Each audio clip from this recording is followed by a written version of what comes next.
This is the Global Podcast Network, where executives and professionals connect, share, and inspire. Stay tuned for the conversations that drive success.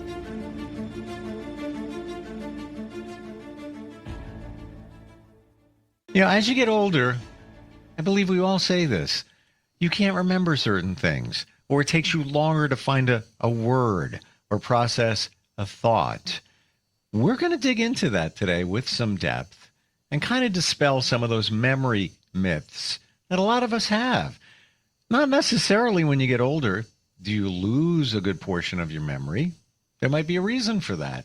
She is the owner and CEO of a wellness company that takes care of you in all different ways, from your mind, your body, and your spirit, right even down to nutrition. That's in her wheelhouse, along with her husband as well. New Wonderful You is the name of the company. She's Dr. Ferdina Usher-Weems, back on the program today. How are you doing? Great. How about yourself, Steve? Really good. Really good. I'm loving this topic because I believe we all do it. And then you get a little concerned as you get a little bit older, where you can't remember something or that word just escapes you for that moment. It doesn't necessarily mean you're getting older and you're losing brain cells, right? Right. You know, memory is fascinating. It's very complex as a human mind. But this misconception about as you get older, you lose a memory, or I can't remember this, or we assume the worst because we can't remember, oh, maybe something is wrong. Instead of stopping and thinking, we have a long-term memory and a short-term memory. Most of the time, we remember we keep constantly think about. So now, if you ask me something about something that might happen 10 years ago, I probably won't be able to remember it at that point. But if I step back and think, it'll come. So when we assume, and some people tell me, well, I wasn't born with a good memory. And some people say, I was born with a good memory. And the others tell me I'm stuck with this bad memory. So we need to debulk our thinking process and understand now as you grow older in grace, you're more seasoned. Doesn't necessarily mean that your mind is going. Because I know a lot of people who, like my uncle was 100 years old when he died. He was still reading that Bible. He could tell you everything that was in that Bible.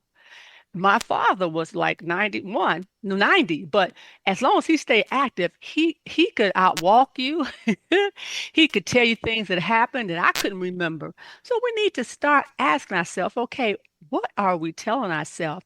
And the first thing that I hear and we say a lot is memory declines with age. Okay, I'm not saying you don't lose some thoughts, but even as a child, they'll tell you, I don't remember that. Is that because of their age? No. It's because at that time, that wasn't important to them. And think about, let's go back when we took tests back in high school. When we studied for that test, we passed it. But now, if you ask yourself, what was the test about? You just did that time to pass that test. But does that mean that your memory's gone? No. So some of our memory may go. I'm not saying it does. Just like as you grow older in grace, you lose some things that you used to could do because you don't do them anymore. Or maybe your body says, okay, we can't do that today. So when you think about memory, is it declining because of age or is it declining because of waste of space? Isn't it interesting, Ferdina, how some of us remember things and not? Example, my best friend, when we were in our 20s, we and another friend, the three of us, would go on a vacation every year. I remember every place we went, what year we went, what songs were popular, all of that. And he'll be in the car and I'll be joking around. All right, what year did we go to Bahamas? I don't know. All right, what about Club Med Martinique? What year you got? I don't know. Like, well, how do you not know? You were there. We did it together. It was a part of your childhood. He just doesn't remember. And then he says, too much partying, lost brain cells, joking around. Okay. But then go ahead. I don't know why I remember it. And he doesn't, but maybe it's the way my brain processes things and his does it differently. Doesn't mean, he's got less memory than I do. There are probably things I don't remember. It's because to you, memory is basically consists of holds our emotions, what we repeat all the time, and the purpose. You enjoy music. You enjoyed that environment. You enjoyed it. So to you, you always remember that. Like we went to Lake Tahoe. My husband could tell me things we did. I don't remember because it wasn't, like that important to me. Hmm. So with him, now if you ask him something really that's tuned to his passion or tuned to what he remembers all the time because he repeated, he can probably tell you and you couldn't remember it. So a lot of time our memory, long term and short term is something we just pick up at that day. Just like for example, when we cramming for a test. After that, it's not in our long term memory, it's gone. Okay. So what our emotion, how emotional we are about something, what we keep repeating over and over again, and the purpose of something stays in us. You enjoyed that. That was a good purpose for you because you enjoyed that. But maybe that was not that important to him. So we also say some people have more of a photogenic memory. Mm. They can recall things. It's like you could recall the images, the sounds, the objects. Well, that does not mean though that others cannot recall. Just remember that they recall what they see and is important to them. Mm. Mm. So, mhm, Yeah, but there are things he does remember once I bring it up. mhm. Like, we went to Club Med Martinique when we were 24, and there was a toga party. He remembers that because I guess That it was was. important to him. I and mean, that's and something he enjoyed. side note, you go get a sheet from your room and you put it on, and you're doing the toga party like they did back in the day.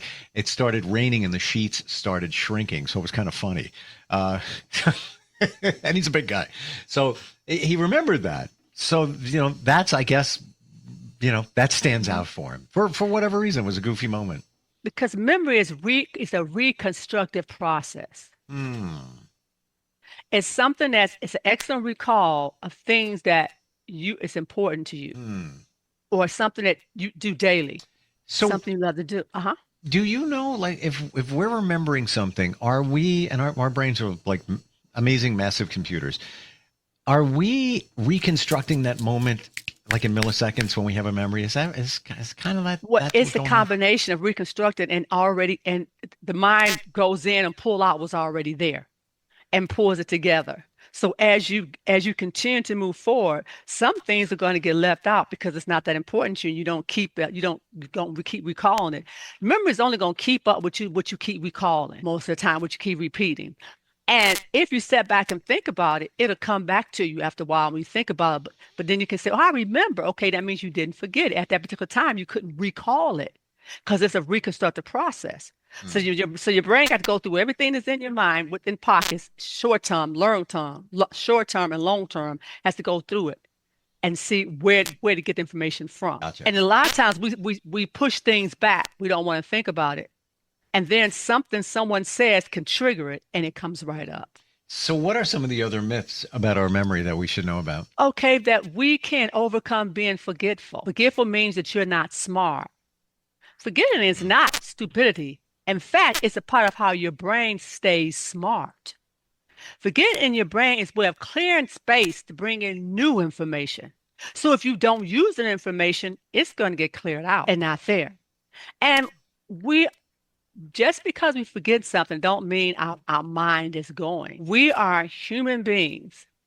And it takes each one of us time to process things differently. And some things we don't want to remember, so we push it back, like grief, death, Hmm. disappointment. And then it triggers and it brings up all kinds of memories. So therefore, when we say that, we think about, okay, the brain is clearing out space because our brain is only so big, our mind. We can't hold everything in it. So some things the brain has got to clear out. It's just like in your email or text messaging, it'll tell you overload, overload, or it has no space. You got to go in there and what? Delete, delete, delete. The Hmm. same with your mind. If it's something they see that you're not constantly bringing about, it's going to delete it out. Delete, delete, delete. So I go think ahead. that's refreshing to know that, I didn't forget it, or I can't remember it. Maybe it wasn't important enough. And I don't know how that's decided within our brains to hold How on you to it. relate to it, how you keep bringing it up, how you relate. Some things I cannot remember as a child. But now if when my sister something say something, I go, oh, just like what you said. But that don't mean my mind is going at that Mm. time. Just I remember it. And then we also think about that multitasking enhance memory. The Say more that. we do, Say that again. multitasking enhance our memory. The more we do, the brain is not designed to handle multiple tasks. And And I've been hearing switching that more and more. and switching between tasks can lead to cognitive overload, Yeah. reducing the quality of information encoded and recall. Because you Mm. done start doing this, and so you don't forgot about what you're doing. Then you come back, well, what was I doing? And you say, oh, I can't remember. No, you focusing on where you are now. And that's why it's called mindfulness, being in the moment. So Mm. the brain is in the moment wherever you're in the moment is at. I can catch myself and I'll be in the kitchen cooking, but I'll be thinking someplace else and forgetting that I'm cooking. So my brain is only not focusing on what I'm thinking, not on what I'm doing. So a lot of times we tend to overload our brain when we go into multitasking. I remember a number of years ago, there was a study that came out that said that women can multitask better than men. And then in the last couple of years, the studies are showing that, yeah, maybe that's true by a little bit, but by and large, multitasking, bad idea. Don't do it. It's almost like having toast and you put some butter on it, but you're now spreading it really thin to the entire piece of toast so that when you go to eat any section of it, it's going to have no butter on it because you spread it so thin. Same thing with multitasking. I've Mhm. gotten to the I used to think it was effective. I've gotten to the point now where I despise it. It just, sometimes it's a little fun to have a couple of things popping at the same time. Yeah, kind of change it up. But in the end, all it does is put stress on you that you might not even realize, but you are stressing yourself out. Mhm. And then you've got technology is making human memory obsolete. Mm.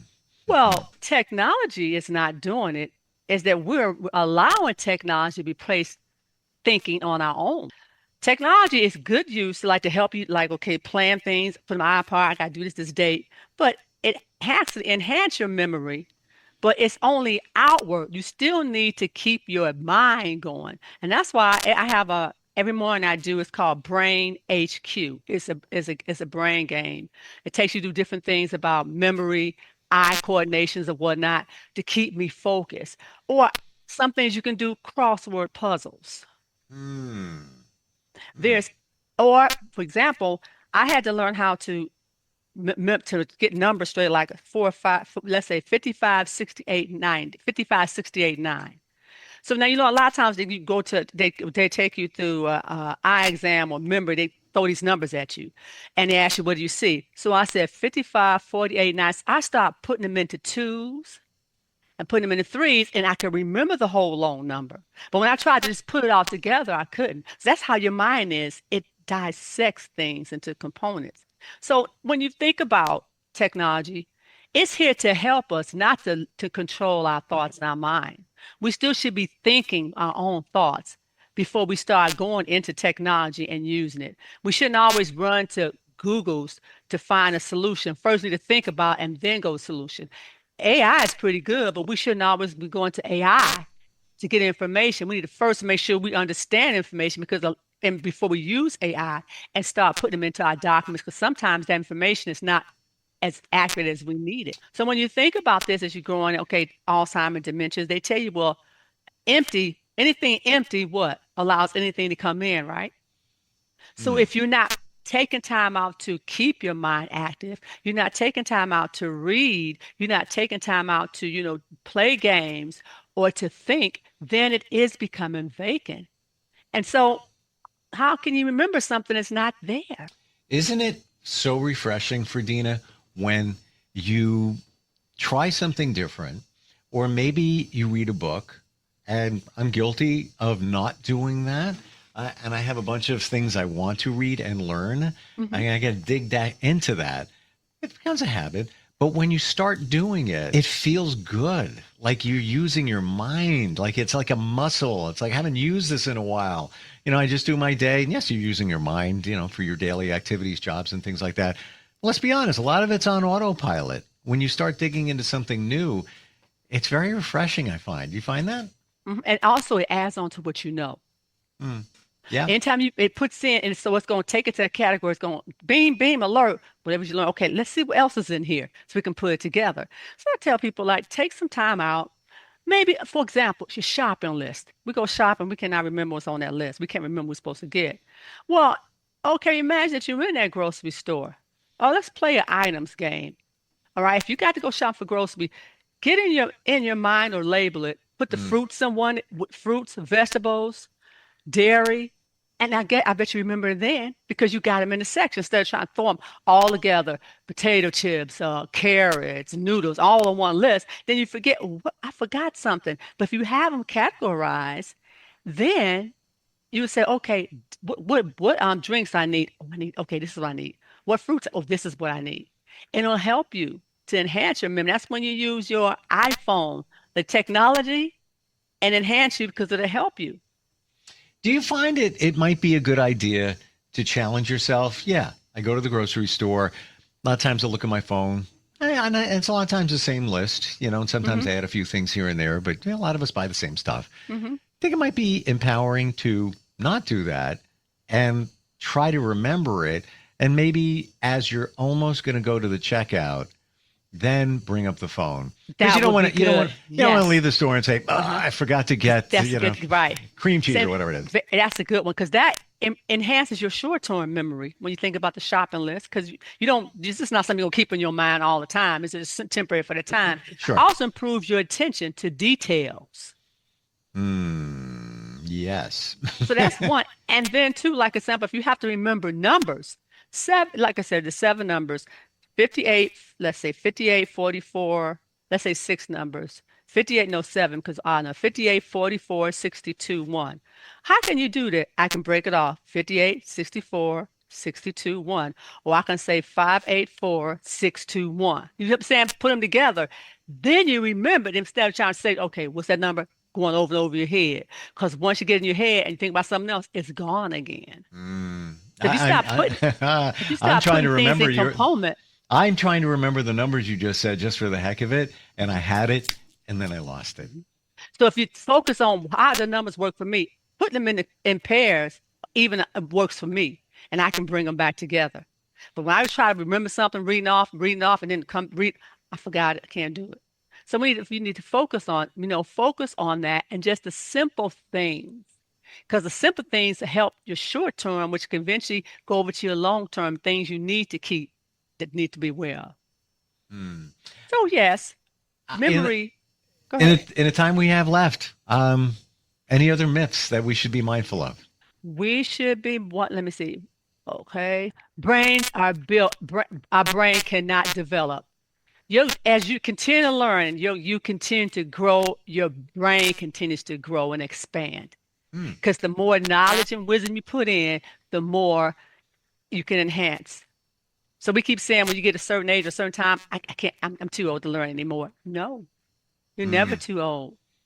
You just like a plant. If you say the plant is going to get old, then why do you keep watering it? I have plants here that's grown up this big in my house. I've had since about 20 years. So then, if they can grow, why can't your brain continue to process more data? I never thought of it that way. Our brains were always growing. Like it's not like, okay, you've been given this brain and like memory in your computer. We're giving you 16 gig of memory, and that's all it's going to be. And well, that is the way it is in your computer. That's a definite number of memory in your computer. You got 16 gig. But you also know you can still get more if you take out some. Yeah. Yep. So 16 gigs is good enough if you don't overload, take some of that out that have not been using for years. Look how we keep our emails all the way back to 2019. No, we're not even using that. Same thing with your brain. Use it. Yeah. Well, it's a cliche. Maybe not. Use it or lose it. And I think that applies to everything, even Yes. your muscles. What is your brain?